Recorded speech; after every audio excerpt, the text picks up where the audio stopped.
നമുക്ക് പ്രാർത്ഥനയോടുകൂടി ഇന്നത്തെ ധ്യാനം ആരംഭിക്കാം. ദൈവത്തിൻ്റെ പരിശുദ്ധാത്മാവ് ഞങ്ങളുടെ ഹൃദയങ്ങളിലേക്ക് എഴുന്നള്ളി വരണമെന്ന് ഞങ്ങൾ പ്രാർത്ഥിക്കുന്നു. കർത്താവെ, അടിയനെ കരങ്ങളിലേക്ക് സമർപ്പിക്കുകയാണ്. ആത്മാവ് നിറഞ്ഞ് ദൈവത്തിൻ്റെ വചനം അത് പ്രഖ്യാപിക്കുവാൻ, അത് സംസാരിക്കുവാൻ അനുഗ്രഹിക്കണമേ. എൻ്റെ അധരങ്ങളിൽ ദൈവത്തിൻ്റെ പരിശുദ്ധാത്മാവ് തന്നെ പ്രവർത്തിക്കണമേ. വാക്കുകളെ തരണമേ. ആഴമായ അർത്ഥതലങ്ങളിലേക്ക് പരിശുദ്ധാത്മാവ് ഞങ്ങളെ കൊണ്ടെത്തിക്കണമെന്ന് പ്രാർത്ഥിക്കുന്നു. ശ്രോതാക്കൾ കർത്താവെ, അവരെല്ലാം അത് ഹൃദയത്തിൽ സംഗ്രഹിച്ച് അവരുടെ അസ്ഥികളിലും മജ്ജകളിലും ഒക്കെയും ഇത് തുളച്ചു കയറി ജീവിത പരിവർത്തനം വരുത്താനും ക്രൂശിതനായ കർത്താവിനെ കൂടുതലായിട്ട് അടുത്തറിയാനും അവനെ രക്ഷകനും കർത്താവുമായിട്ട് വിശ്വസിച്ച് ഏറ്റുപറയുവാനുമുള്ള കൃപ, അനുഗ്രഹം ദൈവത്തിൻ്റെ പരിശുദ്ധാത്മാ ഞങ്ങളുടെ മേൽ ചൊരിയണമേ, അനുഗ്രഹിക്കണമേ. യേശു കർത്താവിൻ്റെ നാമത്തിൽ തന്നെ ആമീൻ. നമ്മൾ ഇന്ന് ധ്യാനിക്കുന്നത് ഗലാത്യ ലേഖനം 4-ാം അധ്യായം 1 മുതൽ നമ്മൾ ആരംഭിക്കുകയാണ്. 1-ാം വാക്യം ഞാൻ വായിക്കാം.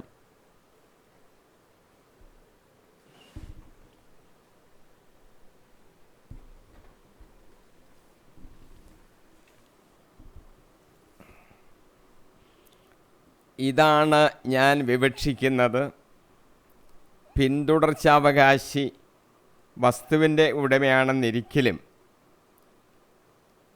ബാലനായിരിക്കുന്നിടത്തോളം കാലം അടിമയിൽ നിന്ന് വിഭിന്നനല്ല.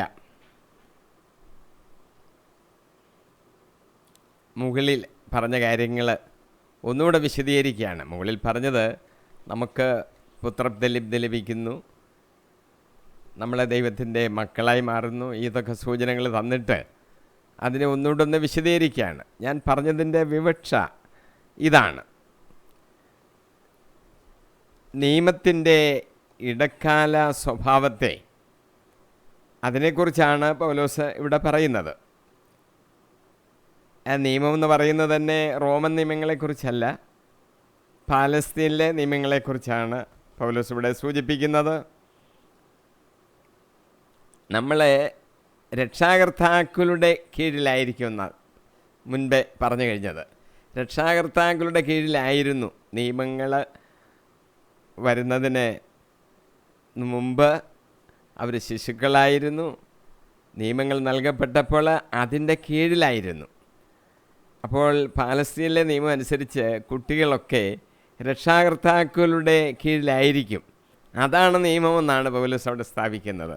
നിയമങ്ങൾക്ക് കീഴിലായിരുന്നു. അപ്പോൾ ബാലനായിരിക്കുമ്പോൾ ബാലന് വേണ്ടി എല്ലാം പ്രവർത്തിക്കുന്നത് ഈ രക്ഷാകർത്താക്കളാണ്.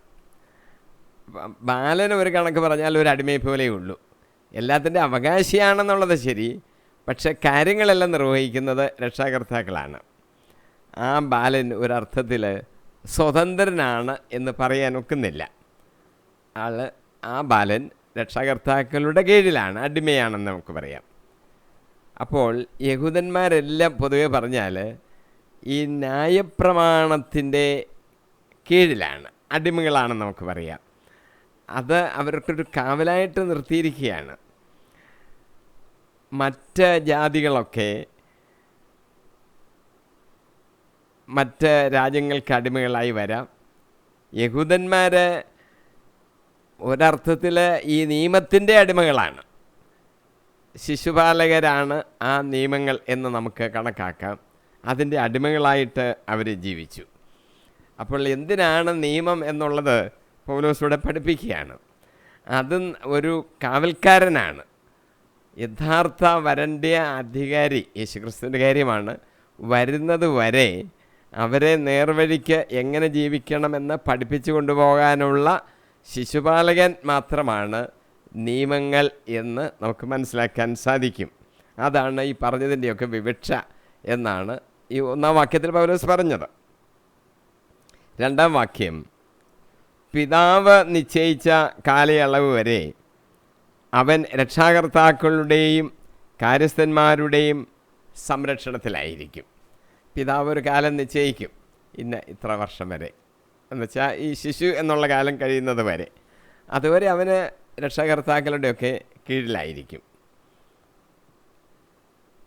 ശിശുക്കളായിരിക്കരുത് എന്ന് പൗലോസ് പറയാറുണ്ട്. എഫേസ്യസ് ലേഖനം 4-ാം അധ്യായം 14-15 വാക്യങ്ങൾ ഇങ്ങനെ പറയുന്നു: നാം ഇനിമേൽ തെറ്റിൻ്റെ വഞ്ചനയിൽപ്പെടുത്തുവാൻ മനുഷ്യർ കൗശലപൂർവ്വം നൽകുന്ന വക്രതയാർന്ന ഉപദേശങ്ങളുടെ കാറ്റിൽ ആടി ഉലയുകയും തൂത്തെറിയപ്പെടുകയും ചെയ്യുന്ന ശിശുക്കളായിരിക്കരുത്. പ്രത്യുത സ്നേഹത്തിൽ സത്യം പറഞ്ഞുകൊണ്ട് ശിരസായ ക്രിസ്തുവിങ്കിലേക്ക് എല്ലാ വിധത്തിലും നാം വളരേണ്ടി ഇരിക്കുന്നു. നമ്മൾ വെറുതെ ശിശുക്കളായിരുന്നാൽ പോരാ, നമ്മൾ വളരേണ്ടിയിരിക്കുന്നു. ശിരസ് ക്രിസ്തു, ആ ക്രിസ്തുവിങ്കിലേക്ക് നമ്മൾ വളരണം. അല്ലെങ്കിൽ എന്ത് പറ്റുമെന്ന് വെച്ചാൽ കൗശലപൂർവ്വം ചിലർ നമ്മളെ പറ്റിച്ചു കളയും, വക്രതയാർന്ന ഉപദേശങ്ങൾ തരും. അപ്പോൾ കാറ്റിൽ ആടി ഉലയുന്നത് പോലെ ഉലയേണ്ടി വരും, അതിലോട്ട് തൂത്തെറിയപ്പെടും. ഈ ശിശുക്കളുടെ സ്വഭാവമാണ്. അവർക്കറിയത്തില്ലല്ലോ, പറഞ്ഞു തരുന്നത് കേട്ട് അതായിരിക്കും ശരിയെന്ന് വിചാരിച്ച് അങ്ങനെ അങ്ങ് മാറിപ്പോകാൻ സാധ്യതയുണ്ട്. അത്തരത്തിലുള്ള ശിശുക്കളായിരിക്കരുത്. നാം ക്രിസ്തുവിൻ്റെ തലയോളം ശിരസിനോളം വളരണം. ഇതാണ് പൗലോസ് അവിടെ ഉപദേശിക്കുന്നത്. അപ്പോൾ നമ്മൾ ഈ കൽപ്പനകളുടെ ഇതിൻ്റെ ആയിരിക്കുമ്പോൾ ഒരു ദാസ്യ വേലയാണ് ചെയ്യുന്നത്, അതിൻ്റെ കീഴിലാണ്. ഇപ്പോൾ നമ്മൾ സ്വതന്ത്രരാണ്, പുത്രത്വത്തിലേക്ക് നമ്മൾ വളർന്നു വന്നിരിക്കുന്നു എന്നതിൻ്റെ അർത്ഥം. അപ്പോൾ അത് നമ്മൾ മനസ്സിലാക്കണം. എന്നും ദാസന്മാരായിട്ടിരുന്നാൽ പോരാ, പുത്രത്തിലേക്ക് നമ്മൾ വളർന്നു വരണം. ഇതാണ് പൗലോസ് നമ്മളോട് ഉപദേശിക്കുന്നത്. 3-ാം വാക്യം, നമ്മുടെ കാര്യവും ഇതുപോലെ തന്നെ. നമ്മൾ ശിശുക്കളായിരുന്നപ്പോൾ പ്രകൃതിയുടെ ശക്തികൾക്ക് അടിമപ്പെട്ടിരുന്നു. നമ്മൾ ശിശുക്കൾക്കുള്ളൊരു പ്രത്യേകത, പ്രകൃതിയുടെ ശക്തികൾക്ക് അടിമപ്പെട്ടിരുന്നു. ഈ പ്രകൃതി ശക്തികളെന്ന് പറഞ്ഞാൽ എന്താണ്? ഇവിടെ പ്രകൃതി ശക്തികളെന്ന് പറയുന്നു, അത് നമ്മൾ അതിൻ്റെ ശിശുക്കളായിരിക്കരുതെന്ന് പറയുന്നു. കൊളോസോസ് ലേഖനത്തിലും പൗലോസ് പ്രപഞ്ചത്തിൻ്റെ മൂലഭൂതങ്ങൾ എന്നാണ് പറഞ്ഞിരിക്കുന്നത്. പ്രപഞ്ചശക്തി എന്ന് പറയുന്നതിന് പകരം പ്രപഞ്ചത്തിൻ്റെ മൂലഭൂതങ്ങൾ എന്ന് പ്രയോഗിച്ചിട്ടുണ്ട്. കൊളോസോസിലെ 2-ാം അധ്യായം 8-ാം വാക്യം ഞാൻ വായിക്കുകയാണ്: ക്രിസ്തുവിനെ യോജിക്കാത്തതും പ്രപഞ്ചത്തിൻ്റെ മൂലഭൂതങ്ങൾക്കും മാനുഷിക പാരമ്പര്യത്തിനും മാത്രം ചേർന്നതുമായ വ്യർത്ഥ പ്രലോഭനത്തിനും തത്വചിന്തയ്ക്കും ആരും നിങ്ങളെ ഇരയാക്കാതിരിക്കാൻ ശ്രദ്ധിക്കണം. പ്രപഞ്ചത്തിൻ്റെ മൂലഭൂതങ്ങൾക്ക്, മനുഷ്യൻ്റെ പാരമ്പര്യത്തിനൊക്കെ യോജിച്ച ചില കാര്യങ്ങളൊക്കെ പലരും പറയും വ്യർത്ഥ പ്രലോഭനമാണ്, വ്യർത്ഥമായ ചില തത്വചിന്തകളാണ്. അതിലൊന്നും നമ്മൾ വീണ് പോകാതെ നമ്മൾ സൂക്ഷിച്ചോണമെന്നാണ് പറഞ്ഞിരിക്കുന്നത്. കൊളോസോസ് ലേഖനം 2:8 പ്രത്യേകം നമ്മൾ ശ്രദ്ധിക്കണം. നമ്മളൊരു വിശ്വാസ സമൂഹത്തോട് ചേർന്ന് നിൽക്കുകയാണെങ്കിലും നമ്മളെ തെറ്റിക്കാനുള്ള വലിയ ശക്തികളുണ്ട്. അതൊരു ശക്തിയാണ് ഈ പ്രപഞ്ച മൂലഭൂതങ്ങളെന്ന് പറഞ്ഞത്. മനുഷ്യൻ്റെ ചില പാരമ്പര്യങ്ങളൊക്കെ ഉണ്ട്, അതൊക്കെ നമ്മൾ തെറ്റിക്കുന്നതാണ്. അങ്ങനെ തെറ്റിലോട്ട് പ്രലോഭിപ്പിക്കപ്പെടാതിരിക്കാൻ നമ്മൾ ശ്രദ്ധിക്കണമെന്നാണ് ഇവിടെ പറഞ്ഞിരിക്കുന്നത്. കൊളോസോസ് 2-ാം അധ്യായം 20-ാം വാക്യത്തിൽ ഈ ഒരു കാര്യം പറഞ്ഞിട്ടുണ്ട്: ക്രിസ്തുവിനോടൊപ്പം പ്രപഞ്ചത്തിൻ്റെ മൂലഭൂതങ്ങൾക്ക് നിങ്ങൾ മരിച്ചു കഴിഞ്ഞിരിക്കുന്നതിനാൽ ഇനി ലോകത്തിൻ്റേതെന്ന മട്ടിൽ ജീവിക്കുന്നത് എന്തിന്? സ്പർശിക്കരുത്, രുചിക്കരുത്, കൈകാര്യം ചെയ്യരുത് എന്നീ നിബന്ധനകൾക്ക് നിങ്ങൾ വിധേയരാകുന്നത് എന്തിന്? ഇത് പ്രപഞ്ചത്തിൻ്റെ മൂലഭൂതങ്ങൾക്ക് നമ്മൾ മരിച്ചു കഴിഞ്ഞവരാണ്. അതിനി നമ്മുടെ ജീവിതത്തിലേക്ക് ജീവിക്കുന്ന വ്യക്തികളായിട്ടൊന്നും നമ്മളെ ഭരിക്കരുത്. നമ്മൾ അതിനൊക്കെ അങ്ങ് കളഞ്ഞു, മരിച്ചു കളഞ്ഞു, അതെല്ലാം കളഞ്ഞു. ഇനി നമ്മളോട് ഈ സ്പർശിക്കരുത്, അരുത്, രുചിക്കരുത്, അത് കൈകാര്യം ചെയ്യരുത് എന്നൊക്കെ മാനുഷികമായ രീതിയിൽ നമ്മളോട് പറഞ്ഞ ഒരു നിബന്ധനകളൊക്കെ തന്ന് നമ്മൾ അതിന് വിധേയരാകേണ്ട കാര്യം ഇല്ല എന്നാണ് പൗലോസ് എടുത്ത് നമ്മളോട് പറയുന്നത്. അപ്പോൾ പ്രപഞ്ചത്തിൻ്റെ മൂലഭൂതങ്ങൾ എന്നൊരു വാക്ക് പൗലോസ് ഈ കൊളോസോസ് ലേഖനം 2-ാം അധ്യായത്തിലെ 8-ാം വാക്യവും 20-ാം വാക്യത്തിലും പൗലോസ് ഉപയോഗിക്കുന്നുണ്ട്. മൂലഭൂതങ്ങൾ ഹെബ്രായ ലേഖനം 5:12 അവിടെ ഉപയോഗിക്കുന്നത് പ്രഥമ പാഠങ്ങൾ എന്നാണ്. അപ്പോൾ ഈ മൂലഭൂതങ്ങൾ എന്ന് പറയുന്നതിനെ പ്രഥമ പാഠങ്ങൾ എന്ന് ഉള്ള അർത്ഥത്തിൽ വേണമെങ്കിൽ നമുക്ക് ചിന്തിക്കാം. അല്ലെങ്കിൽ എന്താണ് ഈ പ്രപഞ്ച മൂലഭൂതങ്ങൾ? ചിലപ്പോൾ ലക്ഷണം പറയുന്നവരുണ്ട്, രാശിചക്രത്തെ നോക്കുന്നവരുണ്ട്, അഥവാ ലോകത്തിൻ്റെ ഭൗതിക മൂലഭൂതങ്ങളെ നിയന്ത്രിക്കുന്ന അന്തരീക്ഷ ജീവികളുണ്ട്. ഇതിനെക്കുറിച്ചൊക്കെ ആകാം ഈ പ്രപഞ്ചത്തിൻ്റെ മൂലഭൂതങ്ങൾ എന്ന് പൗലോസ് പറഞ്ഞിരിക്കുന്നത്. വെളിപാട് 16-5 ജലത്തിൻ്റെ ദൂതൻ എന്നൊരു പ്രയോഗമുണ്ട്. അപ്പോൾ അതിൽ നിന്നൊക്കെ ചില ശക്തികൾ, ആകാശശക്തികളൊക്കെ പ്രവർത്തിക്കുന്നുണ്ട് എന്ന് നമുക്ക് ചിന്തിക്കാം. ചിന്തകളുടെയും പെരുമാറ്റത്തിൻ്റെയും പ്രാഥമിക മാർഗങ്ങളുടെ അടിമകളായിരിക്കുക എന്ന അർത്ഥം നമുക്കതിൽ നിന്ന് ചിന്തിക്കാം. അന്തരീക്ഷ ശക്തികളായ അരൂപികളുടെ അടിമകളായിരിക്കുക എന്ന അർത്ഥമാണ് ഇന്ന് അതിനൊരു മുൻതൂക്കം കിട്ടുന്നത്. പല അർത്ഥങ്ങൾ ആൾക്കാർ പറയുന്നുണ്ട്. ഇന്ന് നമ്മൾ കൂടുതലായിട്ടും മുൻതൂക്കം കിട്ടുന്ന അർത്ഥം അന്തരീക്ഷ ശക്തികളായ അരൂപികളുടെ അടിമയായിരിക്കുക. ആ അർത്ഥമാണ് ഇന്ന് കൂടുതലായിട്ട് എല്ലാവരും എടുക്കുന്ന അർത്ഥം. രക്ഷാകർത്താക്കളും രക്ഷണാധികാരികളും എന്നതിന് സമാന്തരമായി വരുന്നതും യഥാർത്ഥത്തിൽ ദൈവങ്ങളല്ലാത്തവ എന്ന വാക്യം 4:8 വിവരിക്കുന്നതുമായ വ്യക്തികളായ ജീവികൾ ആണെന്ന് കരുതാം. യഥാർത്ഥ ദൈവങ്ങളല്ലാത്ത ചില ജീവികൾ, ആ അർത്ഥത്തിലും നമുക്ക് ചിന്തിക്കാം. കൊളോസോസ് 2:8-20 ആ വാക്യങ്ങളിൽ ക്രിസ്തുവുമായിട്ടുള്ള വ്യത്യാസം ഈ പ്രപഞ്ച മൂലഭൂതങ്ങൾക്ക് എടുത്ത് പറഞ്ഞിട്ടുണ്ട് എന്ന് നമുക്ക് മനസ്സിലാക്കാം. അപ്പം ക്രിസ്തുവിനെതിരായിട്ടുള്ള ചില ശക്തികളൊക്കെയാണ് അത് എന്ന് നമുക്ക് മനസ്സിലാക്കാൻ സാധിക്കും. ദൈവപുത്രനായ ക്രിസ്തുവിനെ ആരാധിക്കുന്ന നമ്മൾ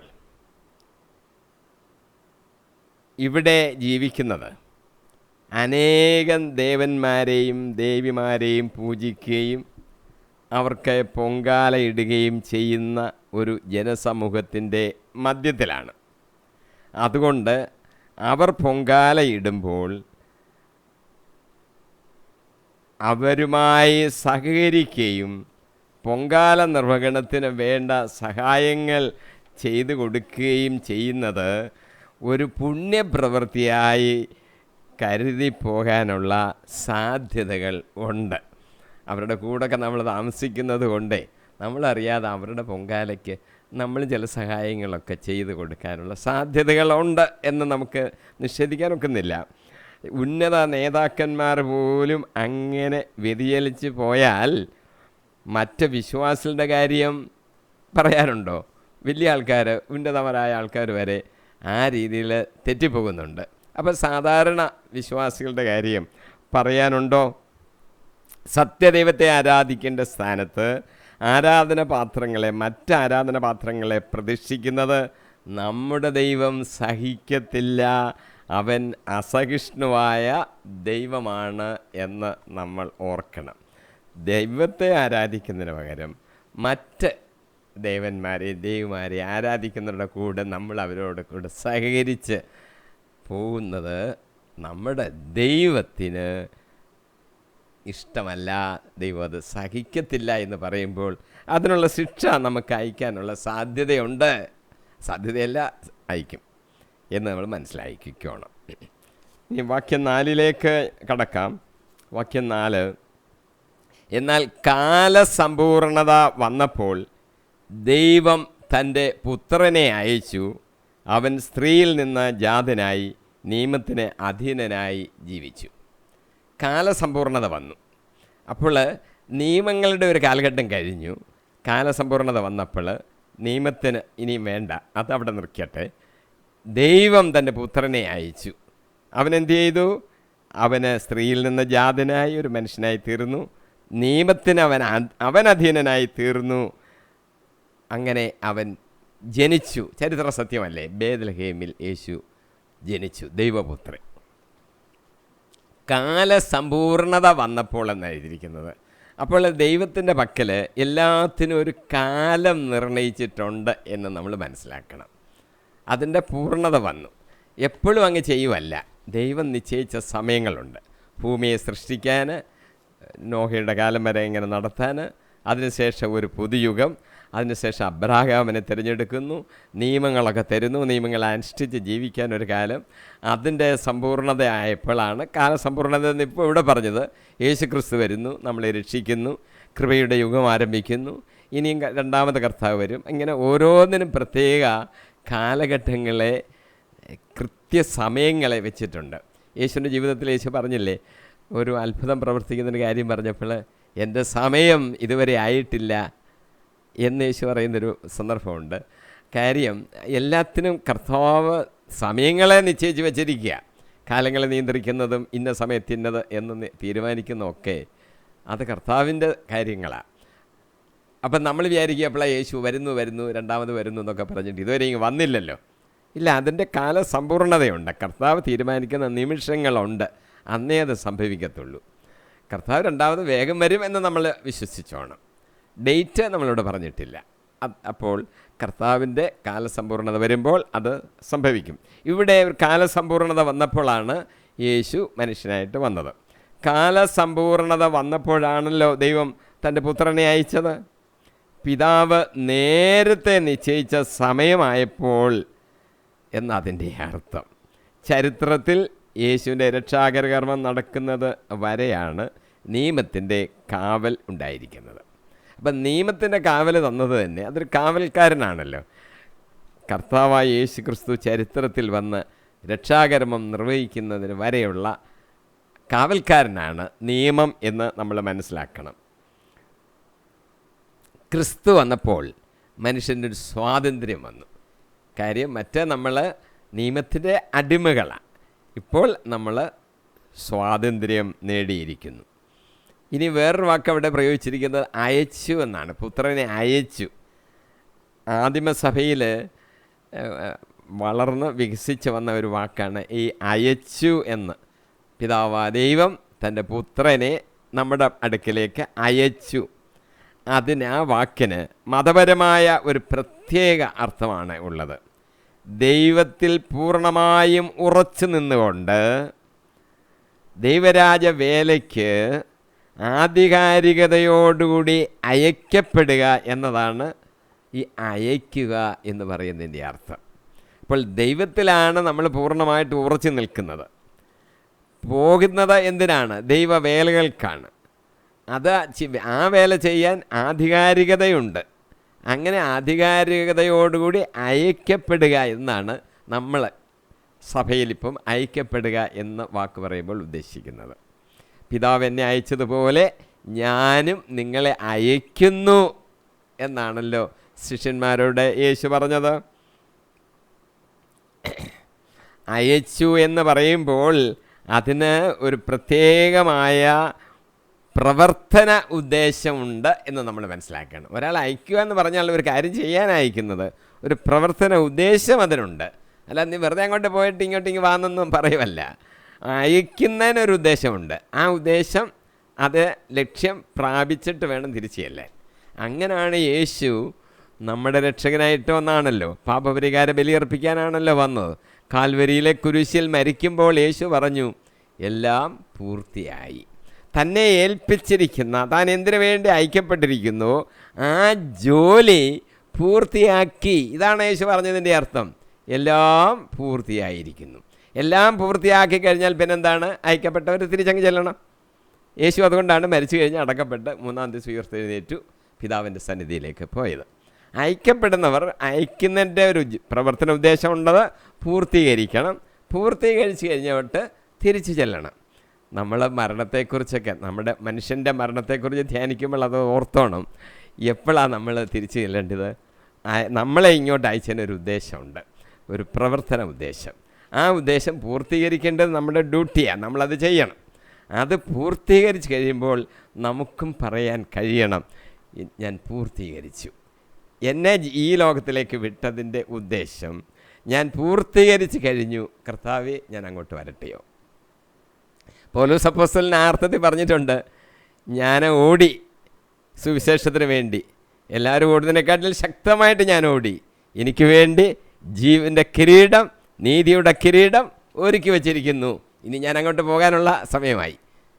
കണ്ടോ, അത് പ്രതീക്ഷിച്ച് കാത്തിരിക്കുകയായിരുന്നു. അപ്പം അയക്കപ്പെട്ട ജോലി പൂർത്തീകരിച്ച് കഴിയുമ്പോൾ നമുക്ക് ചെല്ലാം, കർത്താവ് നമ്മളെ വിളിക്കും. ശമയോൻ എന്ന് പറയുന്ന ഒരു പ്രവാചകനായ മനുഷ്യൻ യേശുവിനെ കുഞ്ഞായിരിക്കുമ്പോൾ കാഴ്ചയർപ്പിക്കാനായിട്ട് യേശുവിനെ കൊണ്ട് മാതാവും യോസപിതാവും എല്ലാം കൂടെ ദേവാലയത്തിൽ ചെന്നപ്പോൾ ശമയോൻ കൈകളിലെടുത്തോട്ട് പറഞ്ഞു, രക്ഷ എൻ്റെ കണ്ണുകൾ കണ്ടു കഴിഞ്ഞു, ഞാൻ കർത്താവേ എന്നെ അങ്ങ് തിരിച്ച് വിളിക്കണേ. കാര്യം, രക്ഷകനെ കണ്ടതിന് ശേഷമേ നീ മരിക്കുകയുള്ളൂ എന്നൊരു കാര്യം പരിശുദ്ധാത്മാവ് ആ ശമയോനോട് പറഞ്ഞിട്ടുണ്ടായിരുന്നു. അപ്പോൾ ശമയോൻ പറഞ്ഞു, കർത്താവേ എൻ്റെ കൈകളിലിരിക്കുന്നു രക്ഷ, എൻ്റെ കരങ്ങളിലിരിക്കുന്നു, എൻ്റെ കണ്ണുകൾ കണ്ടു കഴിഞ്ഞു, ഇനി ഞാൻ അങ്ങോട്ട് വരാൻ റെഡി, എന്നെ വിളിച്ചാലും. നമ്മുടെ ജോലി പൂർത്തിയാക്കുമ്പോൾ നമുക്ക് തിരിച്ച് ചെല്ലാം എന്ന് നമ്മൾ മനസ്സിലാക്കുന്നത് നമ്മൾ മരണത്തെക്കുറിച്ച് ധ്യാനിക്കുമ്പോൾ നല്ലതാണ്.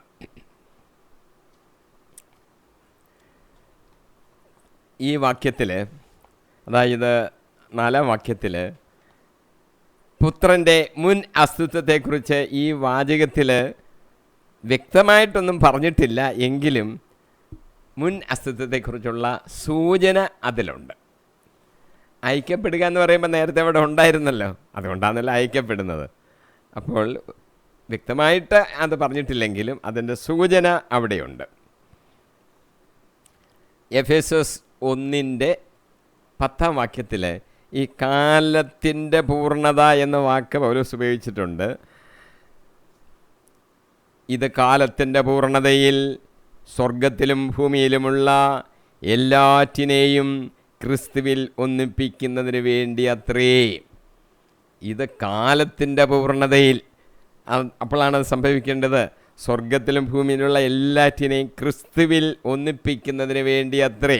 യഹൂദര്, വിജാതര്, ഇങ്ങനെയൊക്കെയുള്ള ഭിന്നിപ്പൊക്കെ ഉണ്ടല്ലോ, എല്ലാവരെയും ഒന്നിപ്പിച്ച് ക്രിസ്തുവിൽ കൂടെ ഐക്യപ്പെടുത്തി ദൈവത്തോട് രമ്യപ്പെടുത്താനുള്ള ഒരു വേല കർത്താവ് ഇവിടേക്ക് വന്നു. ദാനിയേലിൻ്റെ പുസ്തകം, പ്രവാചകനാണല്ലോ, 9-ാം അധ്യായം 24 ഇങ്ങനെ എഴുതിയിരിക്കുന്നു, നമുക്ക് വായിക്കാം.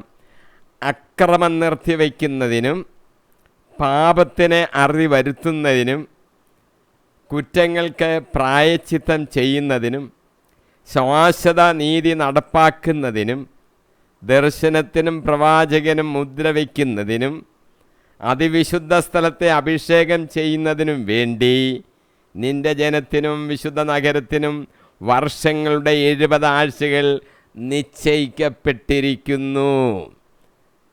ദൈവം തീരുമാനിക്കുന്ന സമയങ്ങളുണ്ട്, ഇത്ര നാളെന്ന് പറഞ്ഞിട്ടുണ്ട്, അതങ്ങനെ സംഭവിക്കും. ഇത് കൃപയുടെ യുഗമാണ്, ഇത് രക്ഷയുടെ ദിനമാണ്, രക്ഷാദിനം ഇന്നാണ്, അത് നിങ്ങൾ നഷ്ടപ്പെടുത്തി കളയരുതെന്ന് വേദപുസ്തകം നമ്മളോട് പറയുന്നുണ്ട്. കൃപയുടെ യുഗത്തിൽ കൃപ നമുക്ക് ധാരാളമായി കിട്ടുമ്പോൾ നമ്മളത് നഷ്ടപ്പെടുത്തി കളയരുത്, നമ്മളത് വാങ്ങിക്കണം, രക്ഷ പ്രാപിക്കണം. ഓരോന്നിനും നിയമം വെച്ചിട്ടുണ്ട്. ദാനിയേലിൻ്റെ പുസ്തകത്തിൽ കണ്ടില്ലേ, ഓരോ കാലാവധി വെച്ചിരിക്കുകയാണ്. എന്തിനൊക്കെയാണ്? അക്രമം നിർത്തിവെക്കണം, പാപത്തിനെ അറുതി വരുത്തുന്നതിന്, കുറ്റങ്ങൾക്കൊക്കെ പ്രായശ്ചിത്തം ചെയ്യണം, ശാശ്വത നീതി നടപ്പാക്കണം. ഇതിനെല്ലാം ടൈം വെച്ചിട്ടുണ്ട്. ഇന്നത്തെ കാലഘട്ടത്തിൽ നമ്മൾ എത്രമാത്രം പ്രായശ്ചിത്തവും എത്രമാത്രം പാപത്തിൻ്റെ അറുതിയും ലഹരിക്ക് വിരുദ്ധമായിട്ടുള്ള സംസാരങ്ങളും ഒക്കെ ധാരാളം നടക്കുന്നുണ്ട്. നിർത്തിവെക്കണമെന്നുള്ള സമയമായിട്ടുണ്ടെന്നുള്ളത് നമ്മൾ മനസ്സിലാക്കണം. കർത്താവ് ഒരു സമയം തന്നു, ആ സമയത്ത് അത് പൂർത്തിയാക്കണം. മർക്കോസിൻ്റെ സുവിശേഷം 1-ാം അധ്യായം 15-ാം വാക്യം യേശു പറയുകയാണ്, അവൻ പറഞ്ഞു, സമയം പൂർത്തിയായി, ദൈവരാജ്യം സമീപിച്ചിരിക്കുന്നു. കർത്താവ് ദൈവരാജ്യത്തെക്കുറിച്ച് പ്രസംഗിക്കാൻ തുടങ്ങി. സമയം പൂർത്തിയായി, ദൈവരാജ്യം സമീപിച്ചിരിക്കുന്നു. 1 തിമോഥെയോസ് 2:6 അവൻ എല്ലാവർക്കും വേണ്ടി തന്നെ മോചന മൂല്യമായി നൽകി അവൻ യഥാകാലം നൽകപ്പെട്ട ഒരു സാക്ഷ്യവുമായിരുന്നു. യഥാകാലം നൽകപ്പെട്ട ഒരു സാക്ഷ്യമായിരുന്നു. അവൻ എന്തു ചെയ്തു? എല്ലാവർക്കും വേണ്ടി തന്നെ മോചനദ്രവ്യവുമായി നൽകി. പാപങ്ങളുടെ മോചനദ്രവ്യം കൊടുത്ത് നമ്മളെ വിമോചിപ്പിച്ചിരിക്കുക. അതാ കർത്താവ് ചെയ്തത്. ആർക്ക് വേണ്ടി? എനിക്ക് വേണ്ടിയും എല്ലാവർക്കും വേണ്ടിയും മോചനദ്രവ്യം കൊടുത്തു. അതിൻ്റെ ഫലം നമ്മൾ അനുഭവിച്ചാൽ മതി. അത് നമ്മൾ മനസ്സിലാക്കണം. യഥാകാലം അവൻ നൽകപ്പെട്ടിരിക്കുകയാണ്. തീത്തോസിൻ്റെ 1:3 ഈ പ്രത്യാശ വ്യാജം പറയാത്തവനായ ദൈവം യുഗങ്ങൾക്ക് മുമ്പ് വാഗ്ദാനം ചെയ്തിട്ടുള്ളതും തക്ക സമയത്ത് തൻ്റെ വചനത്തിൻ്റെ പ്രഘോഷണം വഴി വെളിപ്പെടുത്തിയിട്ടുള്ളതുമാണ്. തക്ക സമയത്ത്, അതിന് കറക്റ്റ് ടൈമിനാണ് അതെല്ലാം സംഭവിക്കുന്നത്. വചനത്തിൻ്റെ പ്രഘോഷണം വഴി വെളിപ്പെടുത്തപ്പെട്ട കാര്യമാണ്. ഈ പ്രത്യാശയെക്കുറിച്ചാണ്. പ്രത്യാശ സ്വർഗരാജ്യം നമുക്ക് കിട്ടുന്നു. നമ്മൾ സ്വതന്ത്രരായി ക്രിസ്തുവിൻ്റെ ക്രൂശമരണത്താൽ നമുക്ക് മോചനദ്രവ്യം കൊടുത്ത് നമ്മളെ വിലയ്ക്ക് വാങ്ങി. നമ്മൾ ദൈവത്തിൻ്റെ മക്കളാണ്. ഈ കാര്യങ്ങളാണ്. അത് നമുക്ക് വചനത്തിൻ്റെ പ്രഘോഷണത്താൽ ഇപ്പോൾ വെളിപ്പെടുത്തപ്പെട്ടിരിക്കുകയാണ്. തക്ക സമയത്താണ് അത് വെളിപ്പെടുത്തപ്പെട്ട് കിട്ടിയത്. ഇതിനകത്ത് ഒരു കാര്യം കൂടെ നമുക്കൊന്ന് ചിന്തിക്കാനുണ്ട്. അതായത് വ്യാജം പറയാത്തവനായ ദൈവം മുൻപ് വാഗ്ദാനം ചെയ്തിട്ടുള്ള, ദൈവം മുമ്പ് എന്തെല്ലാം വാഗ്ദാനങ്ങൾ ചെയ്തിട്ടുണ്ടോ, എന്തെല്ലാം വാഗ്ദാനങ്ങൾ ദൈവം ചെയ്തിട്ടുണ്ടോ അതെല്ലാം നിറവേറും. ദൈവത്തെക്കുറിച്ച് ഒരു വാക്ക് പറഞ്ഞിരിക്കുന്നത് വാക്ക് മാറാത്തവൻ, വാക്ക് മാറാത്തവൻ. അതാണ് നമ്മുടെ ദൈവത്തിൻ്റെ പ്രത്യേകത. അവൻ തരാം എന്നൊരു വാക്ക് പറഞ്ഞിട്ടുണ്ടെങ്കിൽ അതാണ് വാഗ്ദാനം എന്ന് പറയുന്നത്. അത് തരുക തന്നെ ചെയ്യും. അതുകൊണ്ട് നമുക്ക് ഈ പ്രാർത്ഥനയിലൊക്കെ അടിയുറച്ച വിശ്വാസം വേണം. കർത്താവിനോട് നമ്മളൊരു കാര്യം ആവശ്യപ്പെട്ടാൽ അത് തരുക തന്നെ ചെയ്യും. നിങ്ങൾ എൻ്റെ നാമത്തിൽ എന്ത് ചോദിച്ചാലും ഞാനത് നിങ്ങൾക്ക് ചെയ്തു തരും എന്ന് കർത്താവ് വാക്ക് പറഞ്ഞിട്ടുണ്ട്, വാഗ്ദാനം ചെയ്തിട്ടുണ്ട്. അത് സംഭവിക്കുക തന്നെ ചെയ്യും. നിങ്ങളൊരു കാര്യം കർത്താവിനോട് കിട്ടുക തന്നെ ചെയ്യും. നിങ്ങളുടെ ജീവിതത്തിൽ അത് നിങ്ങൾക്ക് അനുഭവിച്ചറിയുവാൻ സാധിക്കും. കാരണം അവൻ വാക്കുമാറാത്തവനാണ്. ഒരിക്കൽ തരാം എന്ന് പറഞ്ഞിട്ടുണ്ടെങ്കിൽ തരിക തന്നെ ചെയ്യും. ഒരിക്കലും മാറത്തില്ല. ആ ഒരു ഉറപ്പ്, വിശ്വാസം യേശു ക്രിസ്തുവിൽ നമുക്ക് ഉണ്ടായിരിക്കണം. നമ്മുടെ ജീവിതത്തിൻ്റെ എല്ലാ പ്രശ്നങ്ങൾക്കും ഉത്തരമുണ്ട്. കർത്താവിനോടൊന്ന് പറഞ്ഞാൽ മതി. കർത്താവ് ഉത്തരം തരിക തന്നെ ചെയ്യും. പ്രാർത്ഥനയ്ക്ക് ഉത്തരം, മക്കൾ ചോദിക്കുന്നതിൻ്റെ എല്ലാം ഉത്തരം അവൻ തരിക തന്നെ ചെയ്യും. എബ്രായ ലേഖനം 9:26 കാലത്തിൻ്റെ പൂർണ്ണതയിൽ തന്നെ ബലിയർപ്പിച്ചുകൊണ്ട് പാപത്തെ നശിപ്പിക്കാൻ ഇപ്പോൾ ഇതാ അവൻ ഒരിക്കൽ മാത്രം പ്രത്യക്ഷപ്പെട്ടിരിക്കുന്നു. കാലത്തിൻ്റെ ഈ പൂർണ്ണതയെക്കുറിച്ചാണ് നമ്മളിങ്ങനെ ഇപ്പം ചിന്തിച്ചുകൊണ്ടിരുന്നത്. ഇവിടെയും പൗലോസ് പറയുന്നു കാലത്തിൻ്റെ പൂർണ്ണതയിൽ. ഓരോന്നിന് വെച്ചിരിക്കുന്ന ടൈമുണ്ട്. അത് പൂർത്തിയാകുമ്പോൾ, അതിൻ്റെ സമയം തികയുമ്പോൾ യേശു ഇവിടെ എന്ത് ചെയ്തു എന്നാണ് പറഞ്ഞിരിക്കുന്നത്? തന്നെ ബലിയർപ്പിച്ചു. പഴയ നിയമത്തിലെ ആടിനെ ബലിയർപ്പിക്കുന്നു. പാപമോചന ബലിയൊക്കെ അവരർപ്പിക്കുന്നു. ആരുടെയും പാപം മോചിക്കപ്പെടുന്നില്ല. മോചിക്കപ്പെടുന്നത് ക്രിസ്തുവിൻ്റെ ബലിയർപ്പണം മൂലമാണ്. അവൻ്റെ രക്തത്താൽ തളിക്കപ്പെടുമ്പോൾ നമ്മുടെ പാപക്കറകൾ കഴുകപ്പെടുന്നു, പാപങ്ങൾ മോചിക്കപ്പെടുന്നു. കാലത്തിൻ്റെ പൂർണ്ണതയിൽ തന്നെ ബലിയർപ്പിച്ചുകൊണ്ട് പാപത്തെ നശിപ്പിക്കാൻ ഇപ്പോൾ ഇതാ അവൻ ഒരിക്കൽ മാത്രം പ്രത്യക്ഷപ്പെട്ടിരിക്കുന്നു. ബലിയർപ്പിക്കാനാണ് പ്രത്യക്ഷപ്പെട്ടത്. ഇനി ഒരു കാര്യം കൂടെ എന്നത് എടുത്തു പറഞ്ഞിട്ടുണ്ട്. ഒരിക്കൽ മാത്രം. കർത്താവിൻ്റെ ബലി ആവർത്തിക്കപ്പെടുന്ന ഒരു ബലിയല്ല. ഒരിക്കൽ മാത്രം അർപ്പിച്ചാൽ സകല മനുഷ്യരുടെയും പാപങ്ങളുടെ പരിഹാരമോചന ദ്രവ്യം അവിടെ ആയിക്കഴിഞ്ഞു. അതാണ് ഒരിക്കൽ മാത്രം. ആ ബലി ആവർത്തിക്കപ്പെടുന്നില്ല എന്ന് നമുക്ക് മനസ്സിലാക്കാം. ദൈവം തൻ്റെ പുത്രനെ അയച്ചു എന്നാണല്ലോ വാക്യത്തിൽ പറയുന്നത്. ക്രിസ്തു അയക്കപ്പെട്ടവനാണ്. അതുകൂടെ നമ്മൾ മനസ്സിലാക്കിയിരിക്കണം. മത്തായിയുടെ സുവിശേഷം 21:7 യേശു ഒരു ഉപമ പറഞ്ഞിരിക്കുന്നു. മുന്തിരിത്തോട്ടത്തിലെ ഒരു കൃഷിക്കാരൻ ചെയ്ത ഒരു കാര്യമാണ് യേശു പറയുന്നത്. മുന്തിരിത്തോട്ടത്തിലെ കൃഷിക്കാരുടെ ഉപമയിൽ യേശു ഇങ്ങനെ പറഞ്ഞിരിക്കുന്നു. ആദ്യം കുറച്ച് പേരെയൊക്കെ അയച്ചു, ഫലം വാങ്ങിക്കാനാ, ആരും കൊടുത്തില്ല. വന്നവരെയൊക്കെ അടിക്കുകയും കൊല്ലുകയൊക്കെയാണ് ചെയ്തത്. പിന്നീട് അവൻ എൻ്റെ പുത്രനെ അവർ ബഹുമാനിക്കും എന്ന് പറഞ്ഞ് സ്വപുത്രനെ അവരുടെ അടുക്കലേക്ക് അയച്ചു.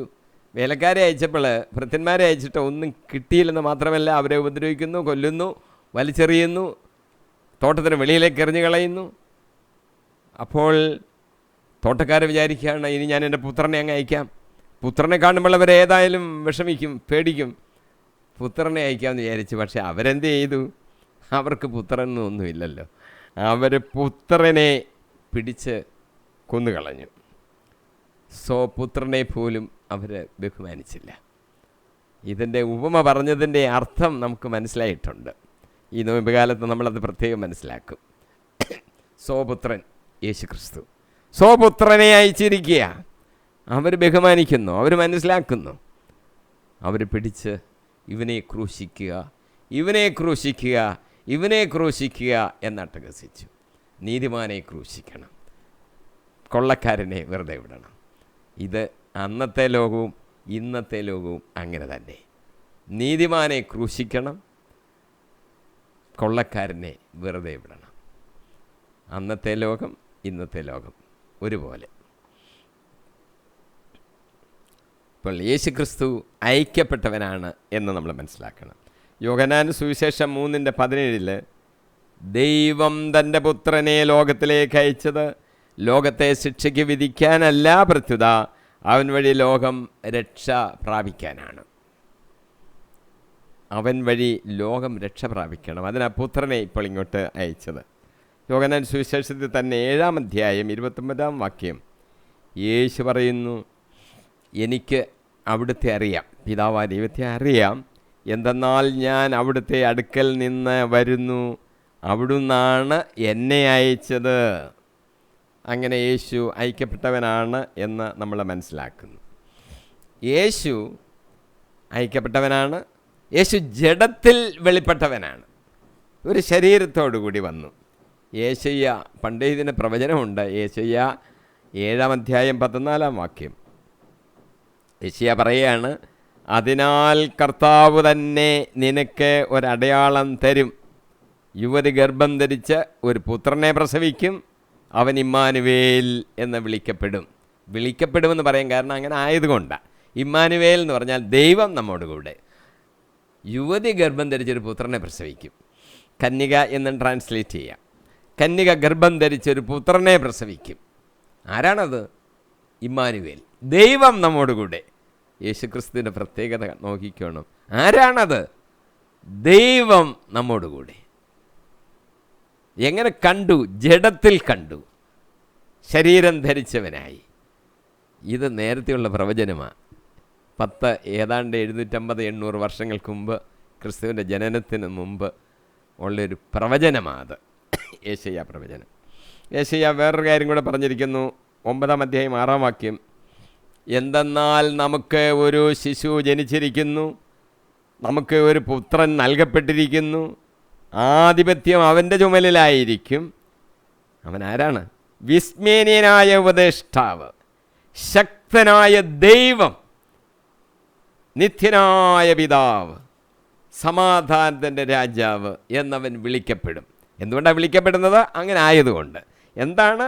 ശക്തനായ ദൈവം. ഒരു പുത്രൻ ജനിച്ചു. ആരാണത്? ശക്തനായ ദൈവം, നിത്യനായ പിതാവ്, സമാധാനത്തിൻ്റെ രാജാവ്. ഇതാണ് യേശുക്രിസ്തുവിൻ്റെ ജനനത്തെക്കുറിച്ചുള്ള പ്രവചനം എന്ന് നമുക്ക് മനസ്സിലാക്കണം.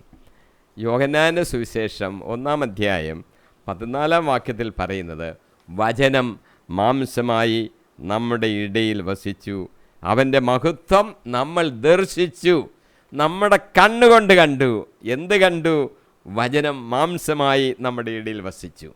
വചനം ലോഗോസ്, ദൈവ വചനം, യേശുക്രിസ്തു. അതാണല്ലോ യേശുക്രിസ്തു. പുത്രനായ ദൈവത്തെ വചനമെന്ന് വിളിക്കുന്നു. ലോഗോസ് എന്നുള്ളതിന് പല അർത്ഥങ്ങളുണ്ട്. ബൈബിളിൽ നമ്മളിപ്പോൾ ഉപയോഗിച്ചിരിക്കുന്നത് വചനം എന്നുള്ള അർത്ഥമാണ്.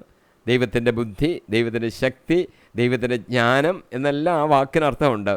ആ വചനം എന്ത് ചെയ്തു?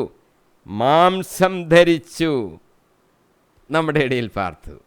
ദൈവം ശരീരം ധരിച്ച്, വേഷം ധരിച്ചെന്ന് തന്നെയാണ് പൗലോസ് എഴുതിയിരിക്കുന്നത് ഫിലിപ്പിയ ലേഖനത്തിൽ, നമ്മുടെ ഇടയിൽ വസിച്ചു. റോമാലേഖനം 8:3 ശരീരത്താൽ ബലഹീനമാക്കപ്പെട്ട നിയമത്തിന് അസാധ്യമായത് ദൈവം ചെയ്തു. അവിടുന്ന് തൻ്റെ പുത്രനെ പാപപരിഹാരത്തിന് വേണ്ടി പാപകരമായ ശരീരത്തിൻ്റെ സാദൃശ്യത്തിൽ അയച്ചുകൊണ്ട് പാപത്തിന് ശരീരത്തിൽ ശിക്ഷ വിധിച്ചു. മനുഷ്യ ശരീരമെടുത്തു. ശരീരമെന്ന് പറയുമ്പോൾ പാപത്തിൻ്റെ ഇതാണല്ലോ കാണിക്കുന്നത്. മനുഷ്യൻ പാപിയാണ്. ആ പാപത്തെ എല്ലാം ഏറ്റെടുക്കാൻ ശരീരം ധരിച്ചവനായിട്ട് അവൻ അവിടെ വന്നു. ആ ശരീരത്തിലാണ് ഈ പാപത്തിൻ്റെ ശിക്ഷയെല്ലാം യേശു വഹിച്ചത്. ഫിലിപ്പിയർ 2:7 തന്നെ തന്നെ ശൂന്യനാക്കിക്കൊണ്ട് ദാസൻ്റെ രൂപം സ്വീകരിച്ച് മനുഷ്യരുടെ സാദൃശ്യത്തിൽ ആയി തീർന്നു. ദാസൻ്റെ രൂപം സ്വീകരിച്ചു, ശരീരം ധരിച്ചു, അങ്ങനെ മനുഷ്യൻ്റെ സാദൃശ്യത്തിൽ ആയിത്തീർന്നു. യേശു ക്രിസ്തു കാണുമ്പോൾ ഒരു മനുഷ്യ കുഞ്ഞ്, ദൈവം, നിത്യ പിതാവ്, നിത്യനായ ദൈവം മനുഷ്യരൂപം ധരിച്ച് നമ്മുടെ ഇടയിൽ വന്ന് പാർത്തു. 1 തിമോത്തിയോസ് 3:16 നമ്മുടെ മതത്തിൻ്റെ രഹസ്യം ശ്രേഷ്ഠമാണെന്ന് ഞങ്ങൾ പ്രഖ്യാപിക്കുന്നു. മതത്തിൻ്റെ രഹസ്യം എന്താണെന്ന് പറയാൻ പോവുകയാണ്. ശരീരത്തിൽ പ്രത്യക്ഷപ്പെട്ടവൻ ആത്മാവിൽ നീതീകരിക്കപ്പെട്ടു, ദൂതന്മാർക്ക് ദൃശ്യനായി, ജനപദങ്ങളുടെ ഇടയിൽ പ്രഘോഷിക്കപ്പെട്ടു, ലോകം അവനിൽ വിശ്വസിച്ചു, മഹത്വത്തിലേക്ക് അവൻ സംവഹിക്കപ്പെടുകയും ചെയ്തു. നമ്മുടെ സഭയുടെ, നമ്മുടെ ക്രിസ്തീയ മതത്തിൻ്റെ ആ ശ്രേഷ്ഠത എന്താണെന്ന്, രഹസ്യം എന്താണെന്ന് പൗലോസിലൂടെ സൂചിപ്പിക്കുകയാണ്. ക്രിസ്തു നമുക്ക് വേണ്ടി വന്നു, പാപത്തിന് പരിഹാരമായിട്ട് ബലിയർപ്പിച്ചു, അവൻ മഹത്വത്തിലേക്ക് ഇപ്പോൾ എടുക്കപ്പെട്ടു എന്ന്. 1 യോഹന്നാൻ 4:2 ദൈവത്തിൻ്റെ ആത്മാവിനെ നിങ്ങൾക്ക് ഇങ്ങനെ തിരിച്ചറിയാം: യേശുക്രിസ്തു ശരീരം ധരിച്ചു വന്നു എന്ന് ഏറ്റുപറയുന്ന ആത്മാവ് ദൈവത്തിൽ നിന്നാണ്. യേശുക്രിസ്തു ശരീരം ധരിച്ചു വന്നു എന്ന് ഏറ്റുപറയുന്ന ആത്മാവാണ് ദൈവത്തിൽ നിന്നുള്ള ആത്മാവ്. യേശുക്രിസ്തുവിൻ്റെ ജഡം ധരിച്ചതിനെക്കുറിച്ചാണ് നമ്മളിപ്പോൾ ഏതാനും വാചകങ്ങൾ ചിന്തിച്ചത്. യേശുക്രിസ്തുവിൻ്റെ മനുഷ്യത്വത്തെക്കുറിച്ച് ചില സാക്ഷ്യങ്ങൾ ബൈബിളിലുണ്ട്. ഫിലിപ്പിയ ലേഖനം 2:8 ആകൃതിയിൽ മനുഷ്യനെ പോലെ കാണപ്പെട്ടു, മരണം വരെ, അതേ കുരിശുമരണം വരെ അനുസരണമുള്ളവനായി തന്നെ താഴ്ത്തി. ആകൃതിയിൽ മനുഷ്യനെ പോലെ കാണപ്പെട്ടു. യേശു പറഞ്ഞില്ലേ, എന്നെ കാണുന്നവൻ പിതാവിനെ കാണുന്നു, എന്നെ കാണുന്നവൻ പിതാവിനെ കാണുന്നു. ആകൃതിയിൽ മനുഷ്യനെ പോലെ കാണപ്പെട്ടു. ഇപ്പം ആകൃതിയിൽ മനുഷ്യനെ പോലെ കാണപ്പെട്ടു. എന്നെ കാണുന്നവൻ പിതാവിനെയും കാണുന്നു, ഞാനും പിതാവും ഒന്നാകുന്നു. ഇതും യേശു പറഞ്ഞിട്ടുള്ള വാക്യം തന്നെ.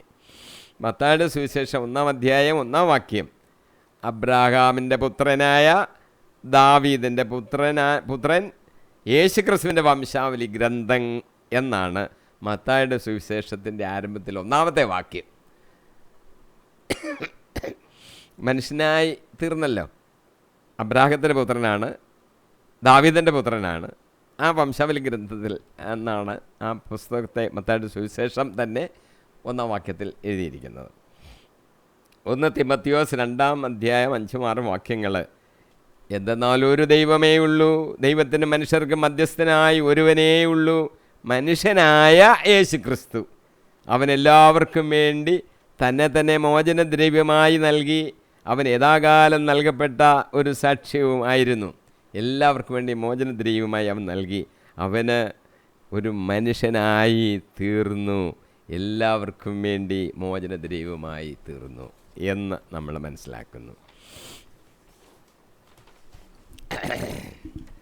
സ്ത്രീയിൽ നിന്ന് യേശു ജാതനായി.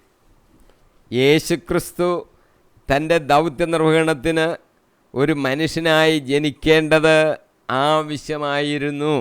മനുഷ്യൻ്റെ പാപം ഏറ്റെടുത്ത് അവനൊരു പാപി എന്ന പേരിലായി അതിൻ്റെ ശിക്ഷ വഹിക്കേണ്ടത് കൊണ്ട് മനുഷ്യനാകേണ്ടത് ഒരാവശ്യമായിരുന്നു. അങ്ങനെ ജനിച്ചിട്ട് നിയമത്തിന് വിധേയനായി പരിച്ഛേദന കർമ്മവും നടത്തി. കാര്യം മനുഷ്യനായി ജനിക്കുമ്പോൾ ആ നിയമങ്ങൾ അനുസരിക്കണം. പരിച്ഛേദന കർമ്മവും നടത്തി. ഇനി കൽപ്പനകൾ പാലിച്ചില്ലെങ്കിൽ ചില ശിക്ഷകൾ കൽപ്പനകളെ സംബന്ധിച്ച് ബൈബിളിൽ എഴുതിയിട്ടുണ്ട്. പാലിക്കാത്തവർക്കുള്ള ശിക്ഷകൾ, അതിന് യേശു വിധേയനായിരിക്കുകയാണ്.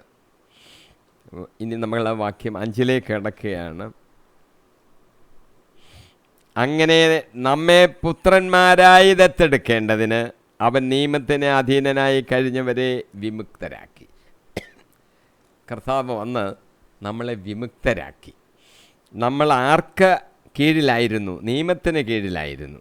നമ്മളെ പുത്രന്മാരായിട്ട് ദത്തെടുത്തു യേശു ക്രിസ്തു. അതിനുവേണ്ടിയ കർത്താവ് ഇത്രകാലം ഒക്കെയും ചെയ്തത് നമ്മളെ വിമുക്തരാക്കി. നമ്മെ പുത്രന്മാരായി ദത്തെടുക്കുന്നതിന് എന്ന കാര്യം, പുത്രന്മാരായി ദത്തെടുക്കണമെന്ന കാര്യം ദൈവം മുൻകൂട്ടി തീരുമാനിച്ചതാണ്. പെട്ടെന്നുള്ള തീരുമാനങ്ങളല്ല, എല്ലാത്തിനും തീരുമാനങ്ങൾ നേരത്തെ ഉണ്ട്. അതിൻ്റെ യഥാസമയം അതെല്ലാം നടക്കും. എഫേസ്യസ് 1:5 യേശുക്രിസ്തു വഴി അവിടുത്തെ പുത്രരായി ദത്തെടുക്കപ്പെടണമെന്ന് അവിടുന്ന് തൻ്റെ ഹിതവും ലക്ഷ്യവും അനുസരിച്ച് മുൻകൂട്ടി തീരുമാനിച്ചു. നേരത്തെ തീരുമാനിക്കുന്ന കാര്യങ്ങളാണ് നമ്മളെ പുത്രന്മാരായി എടുക്കണം എന്ന കാര്യം. യേശയ്യ പറഞ്ഞിട്ടുണ്ട് 63:16 അബ്രാഹാം ഞങ്ങളെ അറിയുന്നില്ലെങ്കിലും ഇസ്രായേൽ ഞങ്ങളെ അംഗീകരിക്കുന്നില്ലെങ്കിലും അങ്ങാണ് ഞങ്ങളുടെ പിതാവ്.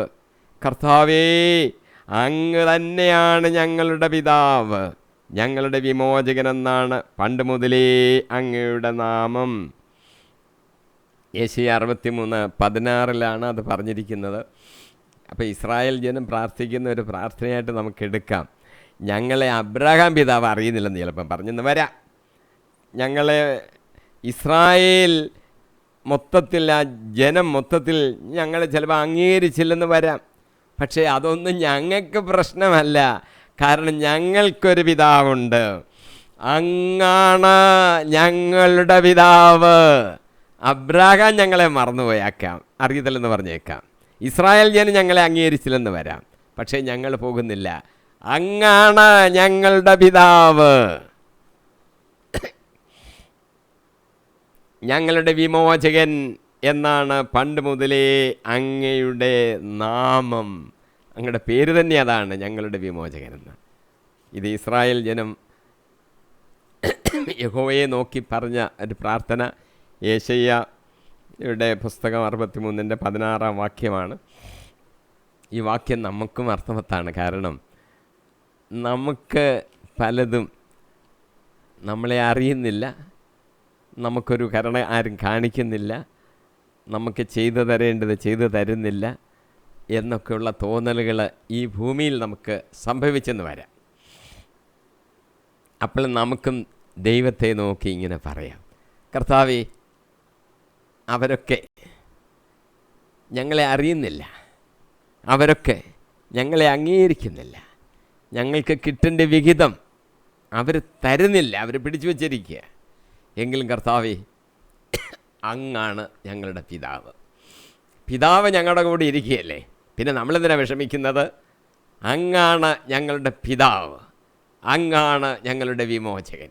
ഈ ഉറപ്പ് നമുക്ക് എപ്പോഴും ഉണ്ടായിരിക്കണം. ഏത് പ്രശ്നം വരട്ടെ, ആരും നമ്മളെ സഹായിക്കുന്നില്ലല്ലോ എന്നൊന്ന് വിചാരിച്ച് നമ്മൾ ഭാരപ്പെടണ്ട. കർത്താവിൻ്റെ മുഖത്തോട്ട് നോക്കി പറഞ്ഞാൽ മതി, അങ്ങാണ് ഞങ്ങളുടെ പിതാവ്, അങ്ങാണ് ഞങ്ങളുടെ വിമോചകൻ. അത് പറഞ്ഞാൽ മതി. ആരും നമ്മളെ സഹായിക്കണ്ട. അബ്രഹാം പിതാവ് പോലും നമ്മളെ അറിയത്തില്ലെന്ന് ചിലപ്പോൾ പറയാം, ഇസ്രായേൽ ജനം നമ്മളെ അംഗീകരിച്ചില്ലെന്ന് വരാം, മറ്റാരും നമ്മളെ അംഗീകരിച്ചില്ലെന്ന് വരാം. കർത്താവേ, അങ്ങാണ് ഞങ്ങളുടെ പിതാവ്. റോമാലേഖനം 8:15 വാക്യം, നിങ്ങളെ വീണ്ടും ഭയത്തിലേക്ക് നയിക്കുന്ന അടിമത്തത്തിൻ്റെ ആത്മാവിനെ അല്ല, മറിച്ച് പുത്രസ്വീകാര്യത്തിൻ്റെ ആത്മാവിനെയാണ് നിങ്ങൾ കൈക്കൊണ്ടിരിക്കുന്നത്. ഈ ആത്മാവ് മൂലമാണ് നാം ആബാ പിതാവേ എന്ന് വിളിക്കുന്നത്. നമ്മളെ ഇപ്പോൾ അടിമത്തത്തിൻ്റെ ആത്മാവിനെ അല്ല സ്വീകരിച്ചിരിക്കുന്നത്, പുത്രസ്വീകാര്യത്തിൻ്റെ ആത്മാവിനെയാണ് നമ്മൾ സ്വീകരിച്ചിരിക്കുന്നത്. നമ്മൾ ആരാണ്? ദൈവത്തിൻ്റെ പുത്രന്മാർ. ദൈവത്തിൻ്റെ പുത്രസ്വീകാര്യത്തിൻ്റെ ആത്മാവിനെ നമ്മൾ സ്വീകരിച്ചിരിക്കുക. അത് നമ്മൾ മറന്നു പോകരുത്. അതുകൊണ്ട് നമ്മൾ ദൈവത്തെ ആബാ പിതാവേ എന്ന് നമുക്ക് വിളിക്കാം, പിതാവേ എന്ന് നമുക്ക് വിളിക്കാം. കർത്താവ് പറഞ്ഞില്ലേ, പിതാവേ എന്ന് വിളിച്ചങ്ങ് പ്രാർത്ഥിക്കുക, എന്ത് വേണമെങ്കിലും തരും. പിതാവ് മക്കൾക്ക് കൊടുക്കുന്നത്, നിങ്ങൾ മാതാപിതാക്കന്മാർ മക്കൾക്ക് ചോദിക്കുന്ന എല്ലാം കൊടുക്കുന്നില്ലേ? ഞാൻ തരാതിരിക്കുമോ? ഇതാണ് കർത്താവ് ചോദിക്കുന്നത്. തീർച്ചയായിട്ടും തീർച്ചയായിട്ടും തീർച്ചയായിട്ടും കിട്ടുമെന്നുള്ള ഉറപ്പ് നമുക്കുണ്ടാകണം. നമ്മൾ പുത്രസ്വീകാര്യത്തിൻ്റെ ആത്മാവിനെ സ്വീകരിച്ചിരിക്കുക. പുത്രനാണോ? കിട്ടും, ഒരു സംശയം വേണ്ട.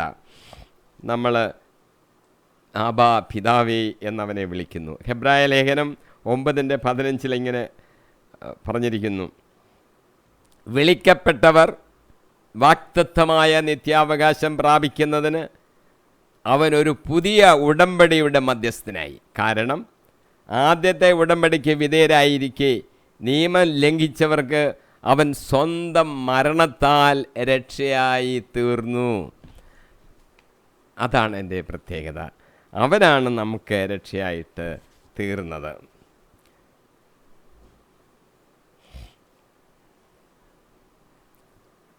സമയം നമുക്ക് തീരാറായതുകൊണ്ട് ഞാൻ 5-ാം വാക്യം കൊണ്ട് നിർത്തുകയാണ്. നമ്മളിന്ന് ചിന്തിച്ചത്, കാലത്തിൻ്റെ സമ്പൂർണതയിൽ കർത്താവ് അയക്കപ്പെട്ടു, അവൻ മനുഷ്യൻ്റെ ആകൃതിയിൽ കാണപ്പെട്ടു, അവന് മനുഷ്യനായിത്തീർന്നു. അവൻ നമുക്ക് വേണ്ടിയാണ് കാലസമ്പൂർണതയിൽ സ്വയം ബലിയർപ്പിക്കപ്പെട്ടത്.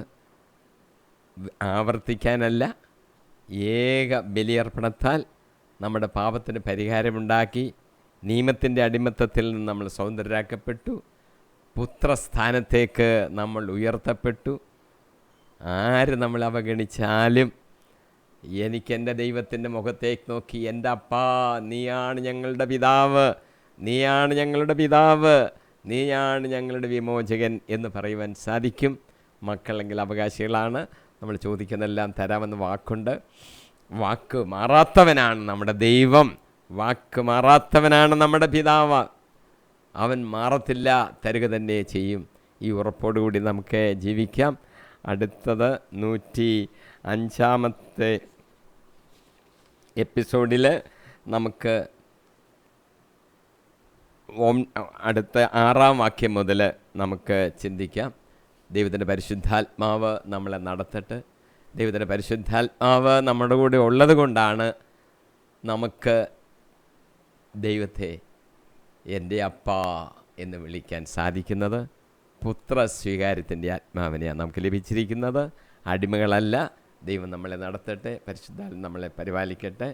അടുത്ത എപ്പിസോഡിൽ 4-ാം വാക്യം മുതൽ നമുക്ക് തുടരാം. ദൈവം നമ്മളെ നടത്തുമാറാകട്ടെ. ആമീൻ, ആമീൻ, ആമീൻ.